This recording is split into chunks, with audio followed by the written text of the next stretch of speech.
નમસ્તે વિદ્યાર્થી મિત્રો, ચેપ્ટર નંબર 3 વિચલ સુરેખ સમીકરણ યુગ્મ એ ચેપ્ટર છે. એની જેટલી કંઈ પણ માહિતી જે આપણે જોતી હોય એ બધી લગભગ આપણે કરી લીધી છે. ઉકેલ કઈ રીતે મળે, સુસંગત સમીકરણો ક્યારે હોય ક્યારે ન હોય તો કયા પ્રકારના હોય, કેવા ઉકેલ આપે છે, એના પછી આલેખની રીત, પછી આદેશની રીત, પછી એક ચલના લોપની રીત અને ગઈકાલે આપણે ચોકડી ગુણાકારની રીત ભણ્યા. હવે આ જે કંઈ પણ રીતો છે એમાં આપણે ઉકેલ શોધતી વખતે નાની દરેક બાબતોની કાળજી લીધી. છેલ્લે આપણે ચોકડી ગુણાકાર ઉપર અટકા હતા. તો એ ચોકડી ગુણાકારની પ્રેક્ટિસ આપણે ગઈકાલે કરી હતી. આજે પણ આપણે આપણા વિડીયોની શરૂઆત આજે ચોકડી ગુણાકારની રીતથી કરીએ, જેથી કરીને એ ફરી પાછી એકવાર કંઈક નાની મોટી મિસ્ટેક રહી જતી હોય તેમાં સુધારો આવી જાય. તો આપણી પાસે આ બે સમીકરણો છે. 2x - 5y = 14, 5x - 2y = 35. હવે આવા પ્રકારના સમીકરણો હોય ને જ્યારે, તો આમાં કરવાનું છે શું? પહેલા તો આપણને ખબર છે ચોકડી ગુણાકારની રીત છે, એટલે પહેલા તો આપણું મૂળ સ્વરૂપ જે છે એ સ્વરૂપ આવી જવું જોઈએ. 2x - 5y બરાબર -14 બરાબર 0 અને 5x - 2y -35 બરાબર 0. તો આ આપણા સમીકરણ જે મૂળ સ્વરૂપમાં જોઈએ આપણને મળી જાય. આપેલા સમીકરણો પરથી આપણે હવે સહગુણકો અલગ કરશું. આપેલ સમીકરણો પરથી a1 = 2, b1 = -5, c1 = -14, a2 = 5, b2 = -2, c2 = -5. આ જે દાખલો છે એને આપણે અત્યારે ચોકડી ગુણાકારની રીતે સમજીએ છીએ. પછી આ જ દાખલાને આપણે બીજી એક અલગ રીતે સમજવાનો પણ પ્રયત્ન કરશું કે કઈ રીતે અલગ રીતે. શા માટે? કારણ કે આ દાખલામાં કંઈક કોમ્બિનેશન છે. આ કોમ્બિનેશનને ઓળખીને આવા કોમ્બિનેશન વાળા દાખલા એક માર્કમાં ઘણા પૂછાય છે. તેમાં આટલી લાંબી લંબ કરી એના કરતાં એક માર્કમાં કઈ રીતે સોલ્વ ટૂંકમાં કરવું તે આપણે શીખશું. પણ પહેલા આપણે ચોકડી ગુણાકારની રીત જે આપણે પ્રેક્ટિસ માટેની છે આપણે કરી લઈએ. હવે x બરાબર લા ઢાકવાનું રહે ચોકડીમાં તો સીધી ચોકડી લાગશે. આમાં b1 c2 b2 c1 છેદમાં અચળ પર ઢાકશું એટલે a1 b2 a2 b1. હવે b1 c2 b1 એટલે -5, c2 એટલે -35, b2 એટલે -2, c1 એટલે -14 છેદમાં a1 એટલે 2, b2 એટલે -2, પછી a2 એટલે 5 અને b1 એટલે -5. ખાસ તો ગઈકાલે પણ કીધું તે પ્રમાણે મૂકતી વખતે ધ્યાન રાખવાનું માઇનસ પ્લસ અને a1 નું b1 માં ને a2 નું b2 માં છે એવું ધ્યાન રાખવાનું કે ના રહે. હવે 35 × 5 એટલે 35 × 70 140 ને 30 170 ને 5 175. આવી ગણતરીઓ જ્યારે કરવાની ને મોટા ગુણાકાર હોય તો જનરલી આપણે શું કરીએ એક સાઈડમાં કરીએ છીએ, પણ પ્રયત્ન કરો તો અહીંયા પણ કરીએ. પહેલા તો માઈનસ પ્લસ થશે એટલે પ્લસ કરતા નથી આપણે, પછી 25 એટલે 5 અને 25 થી 2 વધી છે યાદ રાખવાની. 5 થી 15 ને 2 પેલા વધ્યા છે 17 એટલે 175 માઈનસ પ્લસ માઈનસ 14 દુ 28 છેદમાં 2 દુ -4 અને પછી 25 નો માઈનસ પ્લસ 25. હવે 175 માંથી 28 બાદ કરવાના છે. તો ખાસ યાદ રાખવાનું આવી સંખ્યાઓ જ્યારે બાદ કરવાના આવે 175 માંથી પેલા 25 બાદ કરો એટલે 150 વધશે અને પછી માંથી 2 બાદ કરો એટલે 148 વધશે. આ વસ્તુ જે છે એ 3 બાદ કરવાના થશે એટલે 147 વધશે. એટલે અહીંયા આવશે 147 પણ કેવા પ્લસ આવશે નીચે 25 માંથી 4 જાય તો 21. હવે 21 + 147 થાય એ વિચારી લેવાનું. કારણ કે હવે આવી જ્યારે ગણતરી કરતા હોય ત્યારે મોટી સંખ્યાઓ આવશે ને ત્યારે આપણે થોડુંક હિચકિચાટ થાય, વાર લાગશે. વાર ભલે લાગે પણ ધ્યાન રાખીને દાખલો ગણવાનો એટલે અહીંયા આવશે 7. તેથી x બરાબર આપણને મળ્યો 7. આ x બરાબર મળ્યો. હવે સેમ આપણે આના માટે કોના માટે કરશું? y માટે કરશું. y બરાબર તો y ઊંધી ચૂકણી લાગશે, આડી ચૂકણી લાગશે a2c1 a1c2 છેદમાં, છેદ તો સરખા છે, a1b2 a2b2 a2c1 એટલે 5 ગુણ્યા -14 5 -14 a1c2 એટલે 2 -35 2 ગુણ્યા -35 છેદમાં, હવે છેદમાં લાગ લખો આપણે 2 -2 5 -5 2 -2 -5 -5 14 50 70 એટલે -70 થશે, માઈનસ માઈનસ પ્લસ 35 70 છેદમાં 2 2 4 એટલે -4 માઈનસ માઈનસ પ્લસ એટલે 25 આપણે જે કર્યું છે -70 પ્લસ 70 થઈ જાય 0 0 ના છેદમાં 21 એટલે આવશે 0 તો y બરાબર આવશે 0. આ સમીકરણ યુગ્મનો ઉકેલ x બરાબર 7 y બરાબર 0 આપણને મળી ગયું. હવે એ ચેક પણ કરી શકીએ આપણે, તો કઈ રીતે ચેક કરી શકીએ?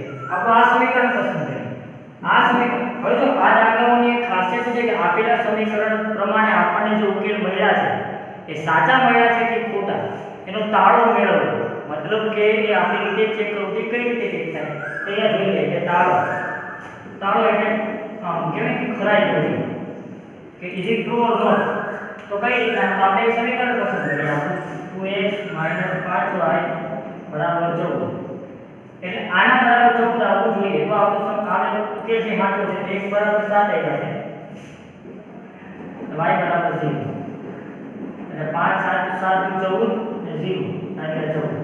તો જો આ 14 અને આ 14 એટલે એનો મતલબ કે આપણને જે આ ઉકેલ મળ્યા છે એ સાચા છે. તો આવી રીતે તમે જ્યારે દાખલો પરીક્ષામાં પણ કરતા હોય, તમને જો જરાક એવો ડાઉટ થાય કે દાખલો ગણતી વખતે થોડા કોમ્પ્લિકેશન આવ્યા હતા, તો તમે કંઈ નહીં તમારી રીતે તમે આ ચેક કરી શકો કે આ સાચું છે કે ખોટું.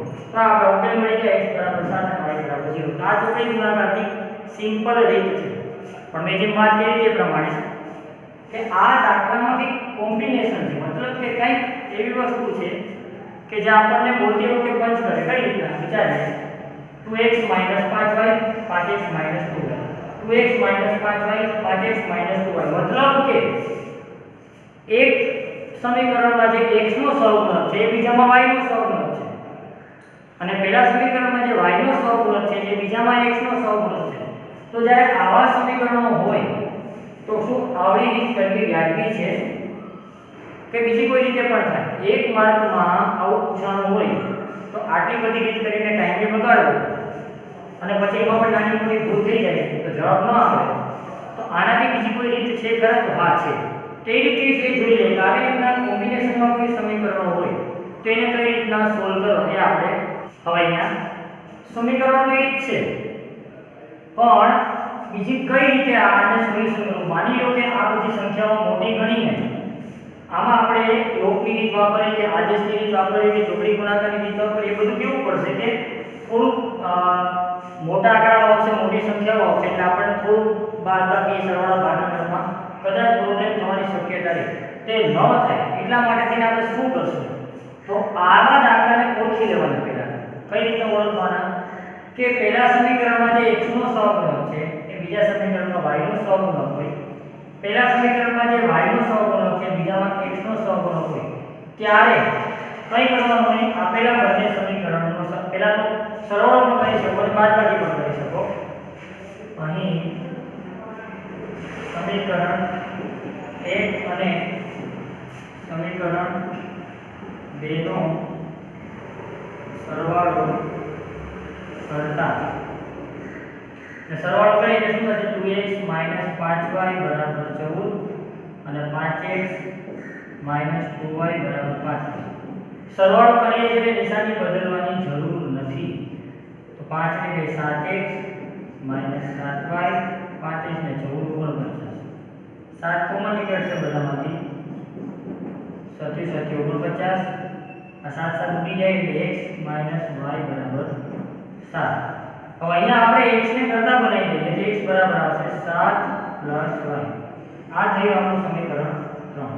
તો જે સમીકરણમાં કદાચ માની લો કે આ સમીકરણમાં x ને કરતા બનાવે તો આમાં x ને કરતા બનાવીએ આપણે તો 14 5y ના છેદમાં 2 એટલું મોટું આવે, પણ આ કરવાથી શું થાય કે x ને જે કરતા બનાવે છે નાનકડું થઈ જાય. આની કિંમત તમે 1 કે 2 ગમે એમ મૂકી શકો. હવે આ આપણું આદેશની રીત થઈ ગઈ કહેવાય કે સમીકરણ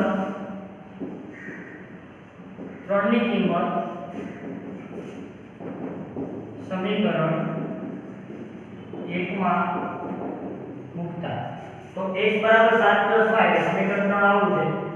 સમીકરણ 1 આવું છે 2x - 5y બરાબર 14 અને x બરાબર મૂકવાનું છે 7 + y - 5y બરાબર 14. 7 × 14 + 2y - 5y બરાબર 14. હવે બંને બાજુ સરખું છે. અહીંયા 14 પ્લસ છે, અહીંયા પણ 14 પ્લસ છે. એટલે બંને બાજુ સરખું ઉડી શકે અને -5y + 2y એટલે -3y બરાબર આવશે 0. તો y બરાબર 0 ના છેદમાં -3 એટલે y બરાબર આવશે 0. તો જે આપણે પહેલા ઉકેલ મેળવ્યો હતો જ્યારે ચોકડી ગુણાકારની રીતે આપણે આ દાખલો કર્યો ત્યારે પણ આપણે y બરાબર 0 મેળવ્યો. એટલે આપણું સાચું છે. y બરાબર 0 સમીકરણ 3 માં મૂકવાના. હવે y બરાબર 0 સમીકરણ 3 માં મૂકતા તો x બરાબર 7 + y અને 7 + 0 x બરાબર 7. તો આ થઈ ગયો આપણો ઉકેલ. તો આપણને ઉકેલ મળે છે બરાબર 7 y બરાબર 0. આ તો આપણે આની પહેલા પણ કરી ગયા હતા. આજે છે કે નામાં કંઈ નવું નથી. નવું અહીંયા છે કે આ પ્રકારના સમીકરણોને ઓળખીએ. કારણ કે આ તો ઘણી નાની સંખ્યાઓ છે. ઘણીવાર એવા પણ સમીકરણો આવે છે એક માર્ક ઓપ્શનમાં આવે પછી એક વાક્યમાં આવે કે આવા અલગ અલગ સમીકરણો આપેલા હોય જેમાં કોમ્બિનેશન બેસતું હોય. પહેલાનો સહગુણક બીજાનો હોય, બીજામાં પહેલાનો, એવી રીતના કોમ્બિનેશન બેસતું હોય. ત્યારે આ રીત સેવી પડશે કારણ કે મોટી સંખ્યાઓ હશે અને તમે કોઈ ચોકડી ગુણાકારની રીત કે આદેશની રીત કે લોપની રીત કરવાનું વિચારશો તો તમારે કોઈ મહેનત વધારે થશે અને નાનકડી એવી ભૂલ આખા દાખલાને ખોટો પાડશે. એટલે ખાસ આ રીત એટલા માટે છે કે તમને વધારે સેવી પડશે. બરાબર. અહીંયા આપણી જે ત્રણ રીતો છે આદેશની રીત, ચોકડી ગુણાકારની રીત અને લોપની રીત જે મુખ્ય રીતો છે એને ઓલમોસ્ટ દરેક પ્રકારની જે ડિફિકલ્ટીઝ આવે એ આપણે જોઈ લીધી છે. દરેક પ્રકારના દાખલા આપણે જોઈ લીધા છે. તો ખાસ તમે એમાં ધ્યાન રાખજો કે નાની નાની ભૂલો ન થાય. તો હવે આના સિવાયના કયા પ્રકારના દાખલા આમાં આવે છે. હવે આપણે અત્યાર સુધી આપણી જે ત્રણ રીતો હતી એના ઉપર ફોકસ કરી અને એને રિલેટેડ બધા દાખલા ગણ્યા. આપણું સ્વાધ્યાય 3.5 છે એમાં દાખલો પહેલાના લગભગ બધા દાખલા આપણે ગઈકાલે થઈ ગયા. દાખલા બીજાથી આપણે શરૂઆત કરી. આ દાખલો કંઈક અલગ પ્રકારનો છે, નવું નથી. પણ મેં આની પહેલા એક વાત કરી હતી કે ઘણીવાર છે ને પૂછવાની રીત બદલાઈ નાખે. મારું નામ જીતુ છે, જીતુ મારું નામ છે, અર્થ બેનો સરખો જ થાય. તો મારી જે કહેવાની રીત છે ને એ બદલાય. અહીંયા દાખલો ગણશું આપણે એક જ રીતે, એમાં નવું નહીં આવે પણ પૂછવાની રીત બદલાઈ ગઈ. જેથી કરીને શું થાય કે પૂછવું છે આ અને આપણે તો આવું ભણ્યા નથી તો આપણને છે કે સર આવું તમે કેમ કીધું અમને કેમ આવડશે. એટલા માટે થઈને આપણે એવા દાખલા પણ જોઈએ કે જે પૂછવાની રીત બદલે છે. અંદર તો એમ કહેવાય ને કે મટીરિયલ તેની જ છે. તો અહીંયા રકમ કંઈક આવી છે. દાખલા સ્વાધ્યાય 3.5 દાખલો 2 એનો પહેલો દાખલો નીચેના સુરેખ સમીકરણ યુગ્મને a અને b ની કઈ કિંમતો માટે અનંત ઉકેલો છે. એનો મતલબ એવો થયો કે આ બંને સુરેખ સમીકરણ યુગ્મો છે એમાં જે a અને b જે અજાણી કિંમતો છે જેને વિશે આપણે જાણતા નથી એની કઈ કિંમતો એવી મળશે કે જેથી કરીને આ બંને સમીકરણો છે સંપાતી બનશે. કારણ કે સંપાતી બને તો અનંત ઉકેલો હોય અને સંપાતી બને તો શરત શું હોય a1 ના છેદમાં a2 બરાબર b1 ના છેદમાં b2 બરાબર c1 ના છેદમાં c2. એનો મતલબ એવો થયો કે આ બંને સમીકરણો દ્વારા મળતા ઉકેલો અનંત ઉકેલો છે અને એ સંપાતી રેખાઓની જે શરત છે એનું પાલન કરે છે. તો બસ એ શરતનો ઉપયોગ કરવાનો છે એટલે આપણને આ દાખલો થઈ જશે. શરતનો ઉપયોગ કરવા માટે આપણને જરૂર પડશે a1 b1 c1 a2 b2 c2. તો આપણે શરૂઆત એનાથી કરીએ. તો જ્યારે આપણે સહગુણકો અલગ કરતા હોય, અચળ પદ અલગ કરતા હોય ત્યારે એક નિયમ છે કે સમીકરણને એના મૂળ સ્વરૂપમાં ફેરવવું. મૂળ સ્વરૂપ એટલે આ ax by c બરાબર 0. ઘણીવાર એવું છે દાખલો ચાલુ થાય ને એની 1 મિનિટ પહેલા વિડિયોમાં થોડુંક બબ લેક્ચર આવે એટલે તમને એવું લાગે કે સર લેક્ચર શું આપે છે, પણ એ સાંભળજો, કારણ કે એમાં દાખલાની મૂળ થિયરી શું છે એ છુપાયેલી હોય છે. ત્યારે અહીંયા આવીને દાખલો ગણી નાખવું તો એનો કોઈ અર્થ નહીં. એ દાખલો કઈ રીતે ઉત્પન્ન થાય છે, કયા થિયરીને આધારે એ થશે એ ફિક્સ બેસવું જોઈએ. કદાચ દાખલા તમે 5 કરો અને એક દાખલો કરો, પણ એક દાખલો એવો કરો કે એના પછી આવનારા 5 દાખલા આપણને આવડી જ જાય.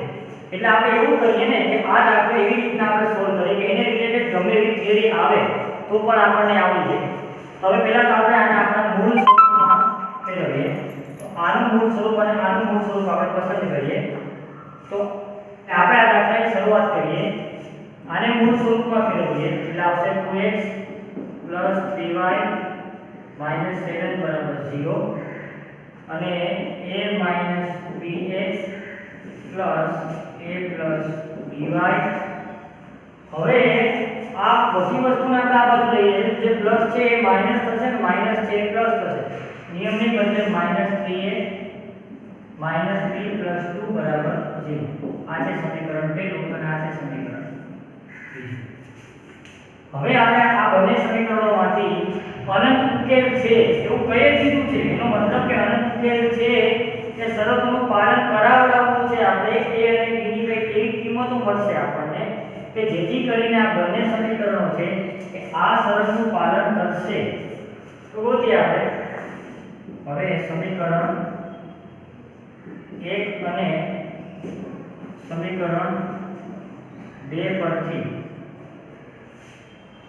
a1 = 2, b1 = 3, c1 = -7, પછી a2 = a - b, b2 = a + b અને c2 = -3a - b + 2.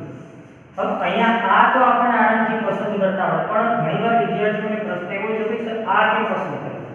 કઈ નહીં, આપણે શું કહીએ કે a2 એટલે કે x નો સહગુણક. સહગુણક કોને કહેવાય? એની સાથે જોડાયેલી સંપૂર્ણ સંખ્યા a - b આખે આખું એની સાથે જોડાયેલો છે. x સિવાય અહીંયા જે હોય બધું ઉપાડ્યું. b2 એટલે y નો સહગુણક બીજા સમીકરણમાં. તો y સિવાયની જેટલી વસ્તુ છે આખી ઉપાડી લેવાની a + b. ખાલી એવું ઉપાડવું ન ચાલે, ખાલી b લખશો તો પણ એ ચાલે. અને c2 એટલે શું? c2 એટલે બીજા સમીકરણનું અચળ પદ. આખે આખું અચળ પદ લઈ લેવાનું. ખાલી -3a ને મૂકી દો તો ના ચાલે, -b ને મૂકી દો તો ના ચાલે, અને +2 ને આખે આખું પદ -3a - b + 2 આખે આખું પદ અહીંયા લેવાનું થશે. હવે એમ કીધું છે કે a અને b ની કઈ કિંમતો માટે અનંત ઉકેલ છે. તો એ શરતનું આપણે કેવું આપેલ છે કે a અને b ની કિંમતો માટે આપેલા સમીકરણો અનંત ઉકેલ ધરાવે છે. તેથી a1 ના છેદમાં a2 બરાબર b1 ના છેદમાં b2 બરાબર c1 ના છેદમાં c2. આ તો આપણને ખબર જ છે, હજી પણ કઈ નવું આમાં આવ્યું નથી. હવે આ કિંમત આપણે મૂકીએ. a1 એટલે 2, a2 એટલે a - b, પછી b1 એટલે 3 અને b2 એટલે a + b, c1 એટલે -7 અને c2 એટલે -3a - b + 2. હવે આ બધું આના બરાબર આ થાય, આના બરાબર આ થાય, આ બધું એકબીજાને સમાન થાય. આનો અર્થ એવો થાય કે આના બરાબર આ અને આ બધું સરખું જ છે. તો આપણે આવા સમયે a અને b શોધવા માટે બે ની જોડમાં રેશિયો સિલેક્ટ કરી લેશું. પહેલા આપણે આ બે સિલેક્ટ કરશું, પછી આ બે સિલેક્ટ કરશું. તો પહેલા આપણે આ લઈએ. અહીં 2 ના છેદમાં a - b બરાબર 3 ના છેદમાં a + b લેતા. પહેલા આપણે આ ભાગ પસંદ કરીએ છીએ. તો શું આવશે? આ અહીંયા આવશે, અહીંયા આવશે, એટલે 2 કૌંસમાં a + b 3 કૌંસમાં a - b, એટલે 2a + 2b બરાબર 3a - 3b. આ 2a 2b 3a 3b ab વાળા બધા ભેગા કરીશું એટલે આ અહીંયા આવે a વાળો b વાળો સામે જશે એટલે 2b સોરી -2b -3 અહીંયા 3 માંથી 2 જાય એટલે a તો માઈનસ નિશાની મોટી માઈનસ લાગુ પડશે -2b -3b એટલે -5b માઈનસ માં શું છે a બરાબર શું આવે છે 5b આને કોપી રાખવાનું a બરાબર સોરી ત્રીજો આવશે ને a બરાબર 5b હવે આપણે આ એક રેશિયો લીધો એક જોડ લીધી એટલે આપણને આ શું મળે હજી આપણે એક જોડ પસંદ કરશું આ એટલે આપણને કંઈક બીજું નવું મળશે જેને આની સાથે સરખાવતા આપણને આપણો જવાબ a અને b જે આપણે શોધવાના છે a અને b ની કિંમતો ગોતવાની છે એ આપણને મળશે તો આ તો થઈ ગયું છે આની જરૂર નથી આપણા રેશિયો સાચવવાનો છે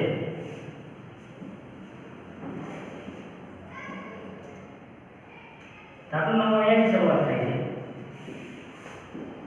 હવે આ રેશિયો લઈએ આપણે 3 ના છેદમાં a plus b બરાબર -7 ના છેદમાં -3a minus b plus 2 લેતા તો હવે આ અહીંયા જશે આરામથી કરવાનું કોઈ ઉતાવળ કરવાની નહીં -7 a plus b આ ત્રણ બધાને ગુણશે એટલે -9a -3b plus 6 -7a -7b ની જરૂર નથી આપણે આને હટાવી દઈએ તો અહીંયા આજે આપણે એમ કે ab વાળા ભેગા કરી દઈએ આપણે અને આ 6 ને એમ ભેગા દઈએ તો -9a + 7a + 6 બરાબર આ 3b સામે જાય તો 3b પ્લસ થશે -7b ફરીથી કહું છું આ 9 તો ધ્યાને ત્યાં જતા -7 ને આ બાજુ લઈ જાય એટલે પ્લસ થાય છે -3b સામે જાય તો પ્લસ થાય છે -9a + 7 એટલે -2a 9 માંથી 7 જાય તો 2 9 મોટા છે +6 3b - 7b એટલે -7b 7 3 7 થાય પણ માઈનસ મોટા નિશાની લાવવું પડશે હવે કિંમત શું છે આપણી પાસે a બરાબર 5b એ આપણને મળ્યું છે પણ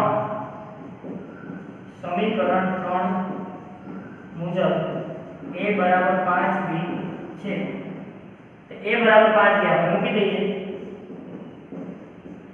+6 બરાબર -4b તો 5 × 2 10 એટલે -10b + 6 બરાબર -4b હવે આ -4 ને આપણે અહીંયા લખો -10 ને સામે લઈએ તો પ્લસ થઈ જાય એટલે શું થશે 6 બરાબર -4b + 10b અહીંયા ભણીએ સેવ રહેશે હવે 6 બરાબર -4 + 10 10 માંથી 4 જાય તો 6 છેદમાં આવશે તેથી b બરાબર 6 ના છેદમાં 6 b બરાબર 1 હવે b બરાબર 1 b બરાબર 1 આપણે મૂકી દઈએ સમીકરણ 3 માં એટલે આપણને શું મળશે a મળશે હવે સમીકરણ 3 માં b બરાબર 1 મૂકતા સમીકરણ 3 છે a બરાબર 5b b બરાબર 1 મૂકીએ એટલે 5 × 5 a બરાબર 5 તો આપણને જે મળ્યું હતું a અને b ની કઈ કિંમતો માટે તો a અને b ની a બરાબર 5 અને b બરાબર 1 માટે આ બંને સમીકરણ યુગ્મને અનંત ઉકેલ છે દાખલો સેલો છે એક તો એની રકમ સમજવી એ મેઇન સ્ટેપ પહેલા પછી બીજું રકમ સમજી લીધા પછી આજે સરળ હતી આપણી a1 ના છેદમાં a2 બરાબર b1 ના છેદમાં b2 બરાબર c1 ના છેદમાં c2 એ મુજબ આપણે a1 b1 c1 a2 b2 c2 આમાંથી અલગ કરવા અલગ કર્યા પછી એને મૂકવા એની કિંમતો મૂકવી a1 b1 c1 a2 b2 c2 ની એ કિંમતો મૂકી દીધા પછી આજે રેશિયો જે આપણી પાસે 3 મળ્યા હતા 3 હતા 1 2 અને 3 તેમાંથી પહેલું બીજું પસંદ કર્યું આપણે અને બીજું ત્રીજું પસંદ કર્યું તો એ જે રેશિયો પસંદ કરી અને પછી આપણે ગણતરીઓ કરી મોસ્ટ ઓફ સ્ટુડન્ટ્સ ને જે ભૂલ થાય છે એ કહું છું કે જ્યારે એક દાખલા કરતા ત્યારે એને આવડી જાય છે 3ના રેશિયોમાં એ કિંમતો પણ મૂકી દે છે, પણ પ્રશ્ન ક્યાં થાય છે જ્યારે આવું સાદું આપવાની વાત આવે ત્યારે ક્યાંક પ્રશ્ન થાય છે અને એના લીધે a અને b ની કિંમતો કેવી મળે છે, ભૂલ ભરેલી મળે છે. તે ન થાય એની ખાસ કાળજી રાખવી.